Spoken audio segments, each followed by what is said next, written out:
force and torque on a dipole inside external electric field।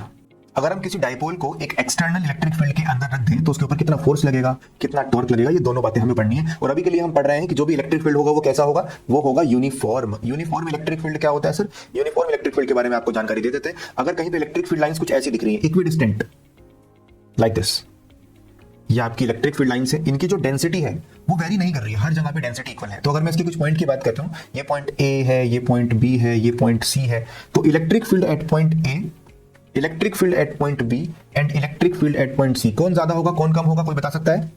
सब बराबर है। Electric field की स्ट्रेंथ कैसे पता चलती है भाई? लाइंस अगर पास होंगी तो ज्यादा डेंस है, इलेक्ट्रिक फील्ड ज्यादा वैल्यू है। लाइंस अगर दूर होंगी तो इलेक्ट्रिक फील्ड लाइंस, तो आपका इलेक्ट्रिक फील्ड कमजोर हो रहा है, कम हो रहा है। अगर लाइन पैरेलल है तो इलेक्ट्रिक फील्ड की स्ट्रेंथ पे कुछ फर्क नहीं पड़ रहा। मतलब the density of electric field lines gives us the strength of electric field. अगर डेंसिटी चेंज नहीं हो रही, मैंने खुद बोला यूनिफॉर्म, यूनिफॉर्म का मतलब ही क्या होता है? जो कांस्टेंट रहे थ्रू आउट। अगर ए बी सी की बात करूं तो आगे पीछे से फर्क नहीं पड़ता, सब पे इलेक्ट्रिक फील्ड सेम है। नहीं समझ आ रहा ना? उड़ गए तोते सर हमारे, पकड़ के लाओ वहीं से वापस। समझ आ रहा है? अगर मैं डायग्राम ऐसे बनाता, अब तो ये पढ़ाना पड़ेगा पहले। अगर मैं डायग्राम ऐसे बनाता हूं आपके सामने लाइक दिस, यहां पे आपसे पूछूंगा कि अच्छा मुझे बताओ कि यार एक पॉइंट मेरे पास ए है और एक पॉइंट मेरे पास बी है, इन दोनों में इलेक्ट्रिक फील्ड कहां ज्यादा है कहां कम? ए इलेक्ट्रिक फील्ड ज्यादा रहेगा और बी पे इलेक्ट्रिक फील्ड थोड़ा कम रहेगा। उसका कारण क्या है? क्योंकि जैसे आप ए से बी जा रहे हो ना, तो आपकी जो लाइन है वो दूर होती चली जा रही है, मतलब वो वीक होती चली जा रही है। ज्यादा लाइंस का होना मतलब ज्यादा स्ट्रेंथ ऑफ इलेक्ट्रिक फील्ड का होना। तो यहाँ पे ए ज्यादा है और बी कम है। इसमें एक डायग्राम में और बता देता हूं आपको। मान लेते हैं ये एक लाइन ऐसे जा रही है, एक लाइन ऐसे और एक लाइन ऐसे, ये आपके इलेक्ट्रिक फील्ड। ये पॉइंट है ए, ये पॉइंट है बी और ये पॉइंट है सी। तो क्या आप मुझे बता सकते हैं electric field at point A B and C में क्या रिलेशन है? A is equal to E C. A और सी पे आप देखो कि आपका इलेक्ट्रिक फील्ड लगभग बिल्कुल सेम इलेक्ट्रिक डेंसिटी वाली इलेक्ट्रिक फील्ड लाइंस है, और बी पे काफी कम है, तो ये दोनों is greater than E B. ये रहेगा ए और सी बराबर है और वो दोनों मिलके बी से ज्यादा है। ओके, तो इलेक्ट्रिक फील्ड में डेंसिटी देखते हैं, बाकी जब पोटेंशियल पढ़ेंगे तो देखेंगे कि आप टुवर्ड्स द इलेक्ट्रिक फील्ड जा रहे हो, अभी जा रहे हो, वो बात की बात है। अभी के लिए सिर्फ डेंसिटी, ठीक है ना? सब समझ गए? तो यहाँ पे मैंने जो हेडिंग डलवाया था वो हेडिंग किसका था? मैंने कहा था हम एक डाइपोल को एक यूनिफॉर्म इलेक्ट्रिक फील्ड के अंदर रखेंगे, मतलब इस वाले इलेक्ट्रिक फील्ड के अंदर रखेंगे और उस पर चेक करेंगे कितना फोर्स लग रहा है और कितना टॉर्क लग रहा है, ठीक है ना? तो पहले साइड में ये नोट तो कर लो एटलीस्ट, तुम लोगों को अगर ये नहीं पता तो इसको अलग से लिख लो अच्छे से। उसके बाद मैं आपको बताता हूं कि इस हेडिंग में आपको क्या करना है, ठीक है? अब एक सुंदर सा यूनिफॉर्म इलेक्ट्रिक फील्ड बनाते हैं, इक्विडिस्टेंट बनाना ताकि यूनिफॉर्म कहा जा सके इसको। ये है इलेक्ट्रिक फील्ड, इसके अंदर आपने एक डाइपोल रख दिया, ये रहा एक डाइपोल, ऐसे करके थीटा एंगल पे मान लेते हैं कि थीटा एंगल पे रख दिया, चलेगा? इलेक्ट्रिक फील्ड के साथ थीटा, ये है माइनस क्यू और ये है प्लस क्यू। अब आप मुझे बता सकते हो कि पॉजिटिव चार्ज और नेगेटिव चार्ज पे फोर्स कितना कितना लग रहा है?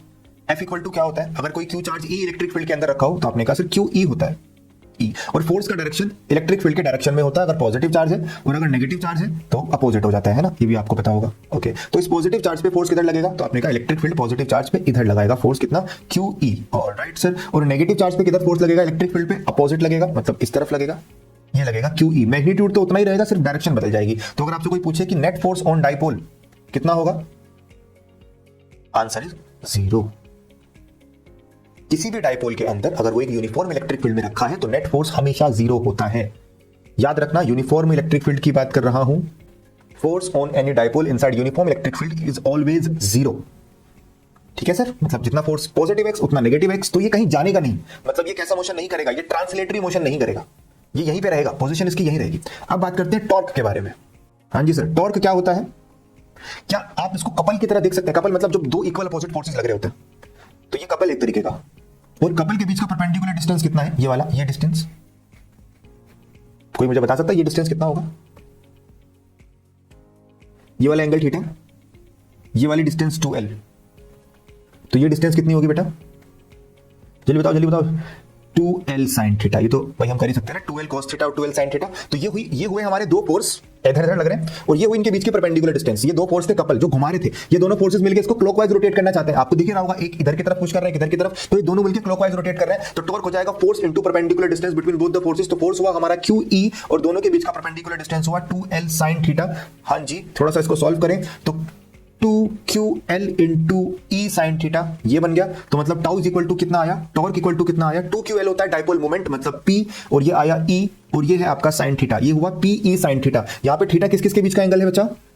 ये आपको दिया जाएगा हमेशा भाई थीटा। हमने देखो ये रहा डायपोल मोमेंट, ये रहा इलेक्ट्रिक फील्ड, थीटा आपको देगा। तो टॉर्क का फॉर्मूला आ गया पीई साइन थीटा। अगर आप सिंपल फॉर्मूला याद करना चाहते हैं, अगर आप इसे वेक्टर फॉर्म में लिखना चाहते हैं तो क्या लिखेंगे, पी क्रॉस ई लिख देंगे आप इसको। टाउ इज इक्वल टू, अगर वेक्टर फॉर्म में याद करना चाहते हैं तो tau vector equal to P vector cross E vector. और ये सारे फॉर्मूले बहुत इंपॉर्टेंट है क्योंकि यहां पे आप पढ़ रहे हो इलेक्ट्रिक डायपोल मोमेंट, चार्ज को रखते हुए यहाँ पे एक जगह आप पढ़ोगे मैग्नेटिक डायपोल मोमेंट, तो वहां पे भी सेम टू सेम यही फॉर्मूले काम करेंगे।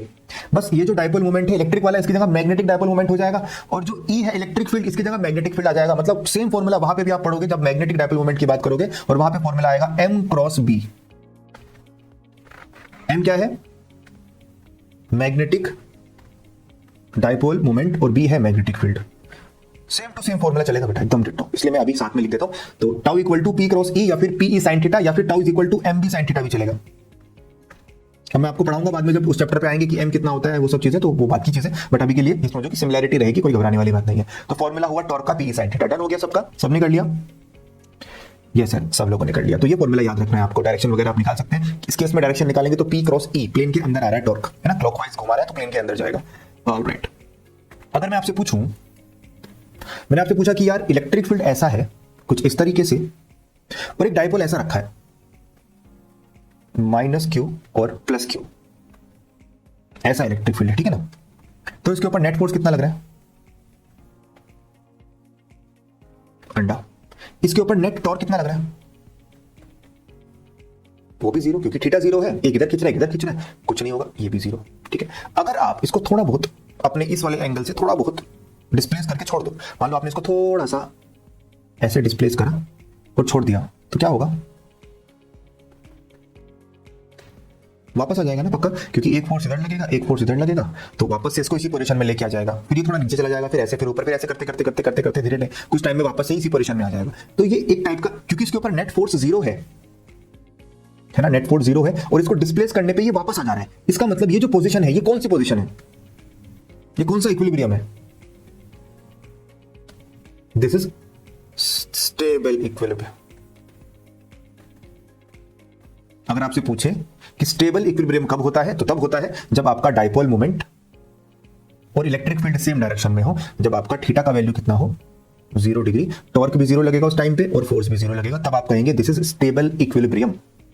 All good, all set, yes. इसी को उल्टा कर दो, इसी को उल्टा कर दो। इलेक्ट्रिक फील्ड तो ऐसे ही था, बट मैंने क्या किया, अपने डायपोल मोमेंट को उल्टा कर दिया। मतलब यहां पे रख दिया प्लस क्यू चार्ज, और यहां पे रख दिया माइनस क्यू चार्ज। अब बताओ नेट फोर्स कितना है इसके ऊपर,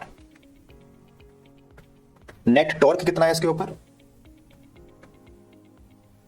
पता, थीटा कितना है, 180 डिग्री। बिल्कुल सही बात है सर, डायपोल मोमेंट तो माइनस से प्लस होता है। तो इस केस में आप नोटिस कर रहे हो कि डायपोल मोमेंट इस तरफ जा रहा है, नेगेटिव टू पॉजिटिव, और इलेक्ट्रिक फील्ड इस तरफ जा रहा है, तो थीटा का वैल्यू 180, साइन 180 भी 0 होता है। मतलब टॉर्क भी 0 है, फोर्स भी 0 है, मतलब इक्विलिब्रियम तो है, इस केस में भी इक्विलिब्रियम तो है। बट अगर आप इसको थोड़ा सा डिस्प्लेस कर देंगे तो क्या होगा, मान लो आपने इसको थोड़ा सा डिस्प्लेस कर दिया ऐसे, बताना क्या होगा, क्या ये वापस आ जाएगा, पॉजिटिव की वजह से इधर फोर्स लगेगा QE, और नेगेटिव पे फोर्स इधर लगेगा, इसमें तो कोई दिक्कत नहीं है।